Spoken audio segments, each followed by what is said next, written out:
اور جیسے تانے دینا جائز تو نہیں ہے، لیکن بہرحال ایک آر تو آ گئی نا اس بیچارے کے اوپر کہ باپ کے بغیر اور حرام طریقے سے پیدا ہوا ہے، تو گویا انسانیت کو آپ نے معنوی طور پہ قتل کر دیا.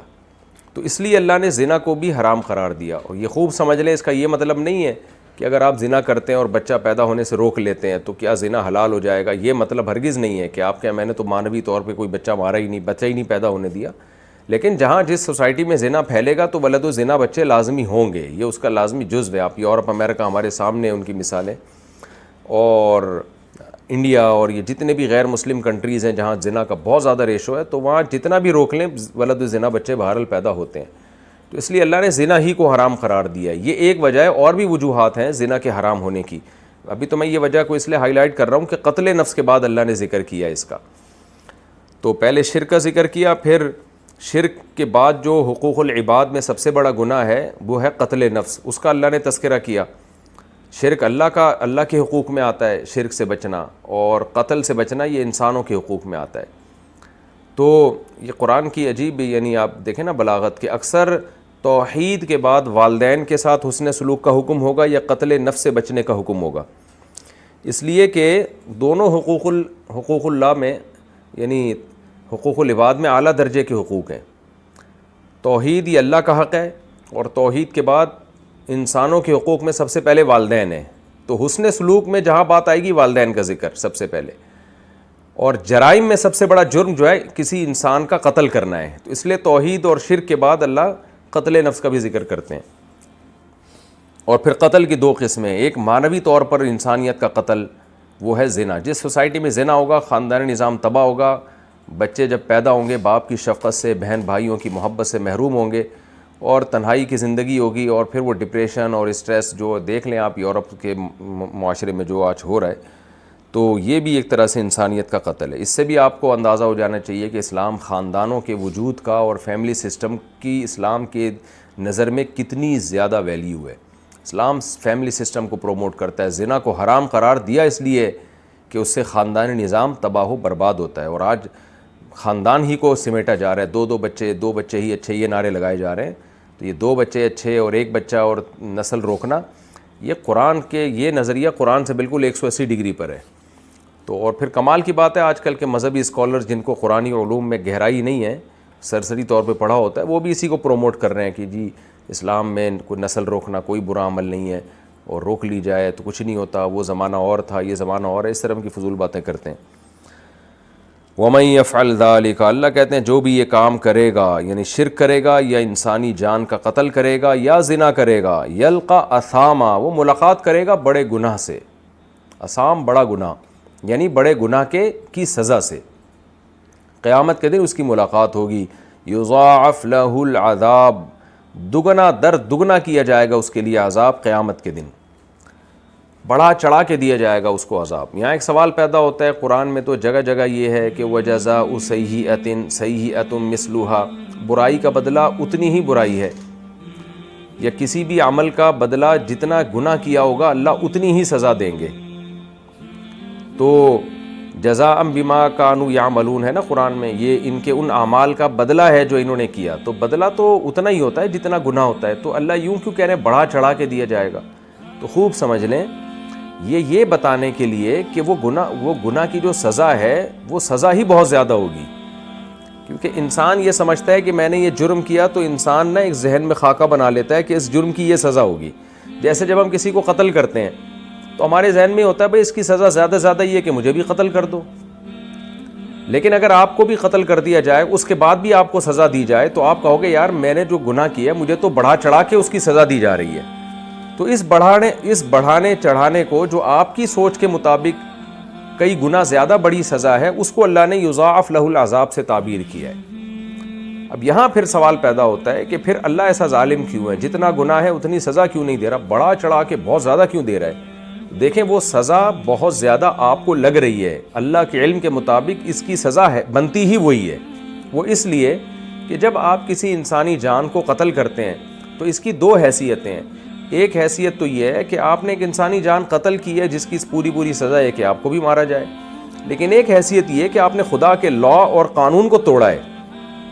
تو خدا سے بڑی کوئی ذات نہیں ہے، لہذا اس کی سزا جتنی بھی ہو کم ہے۔ دیکھیں کسی بھی جرم کی نوعیت سنگین ہوتی ہے، بعض دفعہ اس جرم کی حقیقت کو دیکھ کے، بعض دفعہ جو اس جرم سے روکنے کا آرڈر دے رہا ہے نا اس کی حیثیت کو دیکھ کے۔ مثال کے طور پر آپ کا دوست آپ کو کہتا ہے یار مجھے پانی پلاؤ، مجھے بہت شدید پیاس لگ رہی ہے، آپ کولر کے پاس بیٹھے ہوئے ہیں، خود پانی پی رہے ہیں، آپ بڑے آرام سے لا سکتے ہیں، آپ نہیں لے کر آتے، آپ منع کر دیتے ہیں، یہ بھی ایک جرم ہے۔ لیکن یہی کام آپ کے والد یا والدہ کریں، آپ پانی کے پاس بیٹھے ہوئے ہیں، آپ کے والد بوڑھے ہیں، آپ کی والدہ بوڑھی ہے، ان کو پیاس لگ رہی ہے، وہ آپ کو آرڈر کر رہے ہیں پانی لے کر آؤ، آپ نہیں لے کر آ رہے، تو اب بتائیں جرم تو دونوں ایک طرح کے ہیں۔ دوست نے جب کہا تھا پانی لاؤ تو وہاں بھی آپ سے جرم ہوا کہ پانی نہیں لے کر آئے، باپ نے جب کہا پانی لاؤ یہاں بھی وہی جرم ہوا ہے کہ پانی نہیں لائے، تو جرم تو سیم ہے نا، لیکن دنیا میں کوئی بھی اس دونوں جرموں کو سیم نہیں کہے گا۔ وجہ اس کی ہے کہ ایک آرڈر دینے والا آپ کا دوست یا بھائی ہے، دوسرا آرڈر دینے والا آپ کا باپ ہے یا ماں ہے، تو ان کا مقام اور مرتبہ بہت بلند ہے، ان کے احسانات بہت زیادہ ہیں، تو دونوں کی نوعیت میں زمین آسمان کا فرق ہے۔ ہو سکتا ہے جب آپ کا باپ یا ماں آپ کو پانی کا بولے اور آپ کولر کے پاس بیٹھے ہوئے ہو پھر بھی نہیں لے کر آ رہے، تو دنیا اتنی ملامتیں کرے گی نا، زندگی بھر آپ کے اس جرم کو یاد رکھے گی، لوگ کہیں گے یار یہ بڑی بڑی باتیں کر رہا ہے، اپنے باپ کو پانی کا گلاس تو یہ پلا نہیں سکتا، لیکن دوست میں ایسا کوئی تانے نہیں دے گا۔ تو جیسے ماں باپ کی عظمت زیادہ، ان کے احسانات زیادہ، لہذا ان کے آرڈر کی ویلیو بھی زیادہ، تو اللہ سے بڑی ذات تو دنیا میں کوئی، اس کائنات میں کوئی ہے نہیں، تو اللہ تو پوری کائنات کا خالق ہے، اور اس کے احسانات میں تو انسان ڈوبا ہوا ہے، اس کی عظمت، اس کی خشیت، اس کا کوئی مقابلہ نہیں کر سکتا۔ لہذا جب وہ یہ کہہ رہا ہے نا کہ قتل حرام ہے، تو پھر اگر آپ قتل کرتے ہیں تو یہ قتل حقوق العباد کی بھی نافرمانی ہے، حقوق العباد کی بھی حق تلفی ہے، اور اللہ کے حق کی بھی حق تلفی ہے۔ تو یہ جو کئی گنا بڑا عذاب دیا جائے گا نا، یہ ہمارے خیال کے مطابق ہوگا، ورنہ حقیقت میں یہ کئی گنا بڑا عذاب ہی اس کی اصل سزا بنتی ہے۔ اور چونکہ اللہ کی عظمت لامحدود ہے، لہٰذا مشرک کو جو سزا دی جائے گی گناہوں کی وہ بھی لامحدود، یعنی ہمیشہ ہمیشہ کی جہنم۔ یضاعف لہ العذاب، اللہ کہتے ہیں دگنا کر دیا جائے گا، یعنی بڑھا چڑھا کے دیا جائے گا اس کو عذاب۔ اس کا حاصل ترجمہ ہوگا بہت سخت عذاب دیا جائے گا اس کو قیامت کے دن۔ وَيَخْلُدُ فِيهِ مُهَانًا، اور پڑا رہے گا اس میں ہمیشہ ذلیل ہو کر۔ میں نے بتایا نا بار بار کہ قرآن دو انتہاؤں کا ذکر کرتا ہے، تو نیک لوگوں میں ایمان والے جو اعلیٰ درجے کے مومن ہیں، تہجد گزار ہیں، سورہ فرقان میں اللہ نے ان کا تذکرہ کیا، اور برے لوگوں میں جو قاتل زانی میں جو کافر ہیں ان کا تذکرہ کیا، تو اس لیے اس میں یہ ذکر کیا کہ ہمیشہ پڑے رہیں گے اس میں۔ اسی طرح وہ لوگ جو زنا کو حلال سمجھ کے کرتے ہیں وہ بھی ہمیشہ جہنم میں پڑے رہیں گے، کیونکہ وہ بھی کافر ہیں۔ کسی انسانی جان کو حلال سمجھ کے قتل کر دیتے ہیں وہ بھی ہمیشہ جہنم میں رہیں گے۔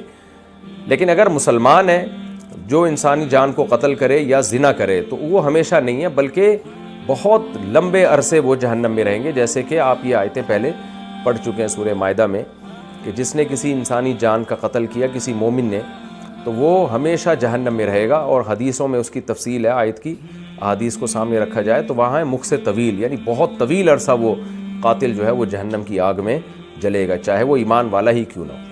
جہنم کی آگ یہ جو قتل ہے نا، اس کی سزا سب سے زیادہ اللہ نے سخت رکھی ہے قیامت کے دن، اور زنا بھی اسی میں داخل ہے، کیونکہ زنا یہ مانوی قتل ہے انسانیت کا، تو اللہ نے قتل کے بعد زنا کو ذکر کیا۔ اس سے پتہ چلتا ہے کہ قتل کے بعد اللہ کی نظر میں سب سے بڑا گناہ وہ ہے زنا کرنا، یعنی شرک سب سے بڑا گناہ، پھر قتل نفس، اور پھر زنا کرنا۔ اور عبادات کو دیکھا جائے تو نماز کا قضا کرنا وہ سب سے بڑا گناہ ہے۔ الا من تابا، ہاں الا مگر من تابا، جو توبہ کر لے۔ کیسی رحمت ہے اللہ تعالیٰ کی، جہاں اللہ تعالیٰ اتنی شدید دھمکیاں دیتے ہیں فوراً اللہ کی ایک تلوار چلا دیتے ہیں تاکہ کوئی مایوس نہ ہو اللہ کی رحمت سے، مایوس نہ ہو اللہ کی رحمت سے۔ الا، ہاں من تابا، جو توبہ کر لے، وآمنا، اور ایمان لے آئے، چونکہ بات پیچھے مشرک کی ہو رہی ہے نا، جو ان جرموں سے توبہ کر لے، زنا سے اور قتل نفس سے توبہ کر لے، اور پھر ایمان بھی لائے، کیونکہ اگر ایمان نہیں لاتا تو ان جرموں سے توبہ تو ہو جائے گی لیکن جائے گا تو پھر بھی جہنم میں۔ تو اس لیے الا من تاب وآمن وعمل صالح، عملا صالحا، اور اچھا عمل بھی کرنا شروع کر دے، توبہ کی تبدیلی کے آثار اس میں نظر آنا شروع ہو جائیں، آئندہ کے لیے اصلاح کر لے وہ، فاولئک، تو یہ وہ لوگ ہیں یبدل اللہ سیئاتہم حسنات، اللہ ان کی برائیوں کو نیکیوں سے بدل دے گا۔ اس آیت میں دو باتیں ہیں۔ نمبر ایک، اللہ نے کیا فرمایا، جو کافر توبہ کر لے اور ایمان بھی لے آئے، یعنی توبہ جب ہی مکمل ہوگی نا جب ایمان بھی لائے گا، ورنہ یہ ایمان کی شرط اس لیے لگائی کہ اس کے بغیر توبہ ہے نہیں۔ اس سے یہ پتہ چلتا ہے کہ کافر کو بھی برے اعمال کی سزا قیامت میں ملے گی۔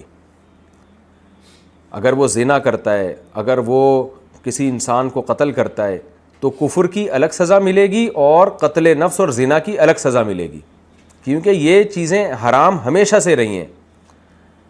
یعنی یہ کوئی عذر نہیں ہے کافر کے لیے کہ کوئی کافر زنا کر رہا ہے اور وہ کہے میں تو چونکہ اسلام کو مانتا ہی نہیں ہوں تو زنا اور میرے لیے حلال حرام نہیں ہے، تو اللہ اس کے اس عذر کو قبول کر لے قیامت کے دن اور اللہ کہے ٹھیک ہے تجھے کفر کی تو ہم سزا دیں گے اور زنا کی سزا نہیں دیں گے۔ ایسا نہیں ہے۔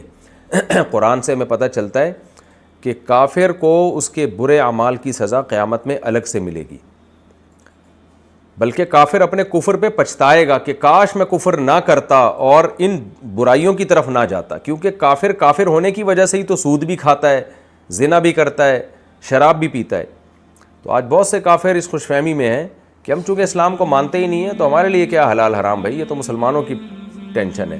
نہ نہ نہ نہ نہ، آپ سے قیامت میں کفر کا الگ سوال ہوگا، اور اگر آپ نے شراب پی اس کا الگ سوال ہوگا، زنا کیا، بلکہ قرآن سے تو پتہ چلتا ہے جو نماز نہیں پڑھتے کافر ایمان لا کے، اس کا بھی سوال ہوگا کہ تم ایمان لا کے تم نے نماز کیوں نہیں پڑھی، تو نماز چھوڑنے کا بھی الگ گناہ ملتا ہے کافر کو۔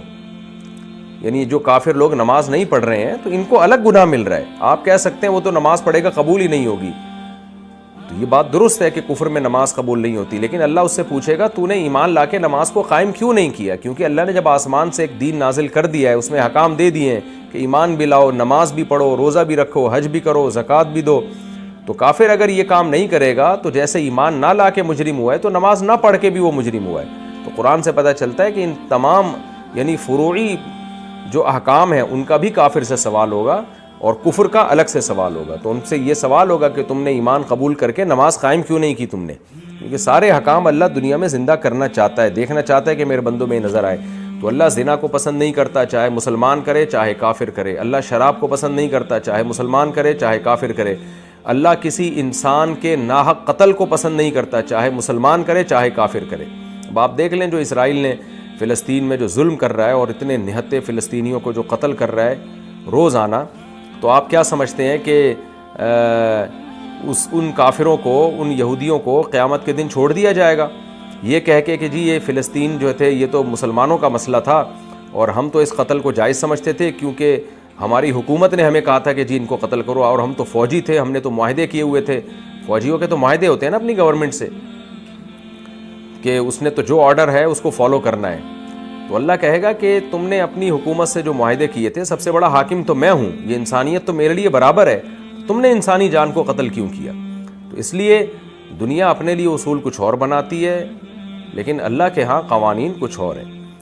آج جب کسی کنٹری کو حکم دیا جاتا ہے فوج کو کہ دوسرے ملک پہ چڑھائی کر دو اور ظلم کرو اور یہ کرو اور وہ کرو، تو فوجی لوگ کر رہے ہوتے ہیں، دلیل یہ دیتے ہیں کہ جی ہم تو فوج میں ہیں، ہم تو آرڈر کے پابند ہیں۔ نہ نہ نہ، کوئی مسلمان فوجی یہ نہیں کر سکتا۔ وہ جہاں خلاف شریعت کام ہوگا وہ کہہ دے گا اپنے آفیسر کو کہ یہ میرے بس میں نہیں ہے، میں اپنے آپ کو کورٹ مارشل سے بچانے کے لیے کسی دوسرے پہ ظلم کروں یہ شرعاً میرے لیے حلال نہیں ہے۔ اپنے آپ کو ظلم سے بچانے کے لیے آپ کسی اور پہ ظلم نہیں کر سکتے۔ تو ریاست بعد میں ہے، اللہ کا قانون پہلے ہے۔ یہاں بھی یہ خوب سمجھ لیں۔ تو یہ جو اب یہودی ہے نا جو اسرائیل میں جو کچھ کرنے ہیں، تو یہ قتل نفس کا بھی ان سے سوال ہوگا اور کفر کا بھی سوال ہوگا۔ یہ بھی سوال ہوگا کہ محمد صلی اللہ علیہ وسلم اور اسلام جو دین برحق تھا اس پر ایمان کیوں نہیں لائے، اور یہ بھی سوال ہوگا کہ آپ نے اتنے انسانوں کا ناحق قتل کیوں کیا۔